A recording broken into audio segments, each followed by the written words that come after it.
What's up, guys? Welcome back to the Mic Check Podcast. This is T Word, the People's Champ. Thanks for tapping in. Today, we're going to be talking about an upcoming fight on Showtime Championship Boxing between Jaron Ennis and Roiman Villa. But before we get into the video, don't forget to hit that like button. Go ahead and subscribe to the channel if you haven't already. We're about 2 subscribers away from the 500 mark, so we really appreciate your participation in this subscriber drive. You dig?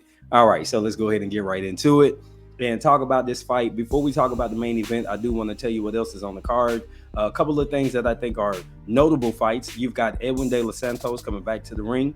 He's a Dominican fighter who'll be facing Joseph Adorno, a good scrappy competitor. This should be a really good opening match on the card. I think Broadway Joel, somebody you might be familiar with. Check out his channel if you haven't. He's going to have a lot of great content about Edwin De Los Santos, so you can get familiar with this fighter. Also on the card, you've got Yoelvis Gomez, 6-0 fighter from Cuba, going to be facing Marquise Taylor out of Houston, Texas. He is 14-1-2, so this is a pretty seasoned guy to some degree. He's 29 years old, coming out of Houston, so we'll see how that goes. It should be a pretty even matchup physically, but we're going to find out what this scrap looks like once they get into the ring.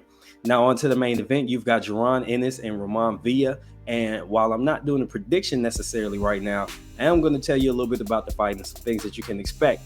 So what we do know about this particular matchup is that Jaron Ennis is a very versatile fighter. He can fight going forward and backwards. He actually switches stances, and more so than somebody who he's been compared to on a regular basis, Terrence Crawford. Jaron Ennis, aka Boots, actually switches sometimes mid-round. He doesn't really stay in one particular stance for too long. He likes to provide different angles. Super athletic, young man. Got some really good measurables. He's 5'10" and some change. 74-inch reach. Only 26 years old. You know, he's got all the tools. Fast hands. He's got power in both hands. Defense does get a little leaky at times when he doesn't take his opponent seriously, and that might play a factor in this fight as we switch over to Roiman Villa, who is a pressure power puncher. So Villa's a guy who he's got 26 wins, 1 loss, and out of those 26 wins, about 23 of them are by KO. So when he put that hat on you, he crack you. You know what I'm saying? Like, he dropped the hammer, them dumbbells, whatever you want to call it. And I think Boots is going to need to be careful with that.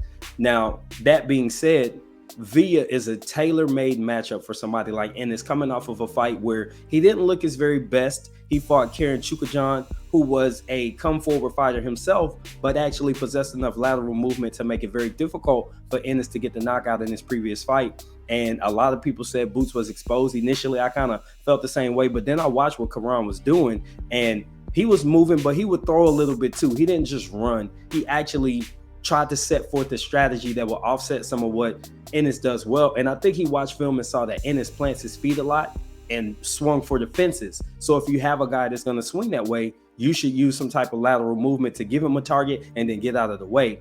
And I think that Karen Chukajan did a good job of that, except he just didn't have enough tools to put it all together. When he was letting his punches go, they weren't super effective. When he was moving, he wasn't really punching at all. And every now and then he would just do an off-timing plant and throw, and then he would start moving again. So he really didn't necessarily commit fully to the game plan, and it did cost him the victory, because Boots basically won like 10 out of 12 rounds. In the rounds that he didn't win, it was because he was swinging wildly, and it was really things he was doing, not stuff his opponent was doing. But back to this particular fight with Villa, Villa's not going to move like that. I haven't seen anything in anything I've seen of him to tell me that he can move laterally and just shift or pivot and throw. He's a come right in your face, try to get in your chest, and just try to let them hands go and drop power on you. And I think that that's going to be a mistake against Ennis, and that could prove to be fatal at some point in this fight.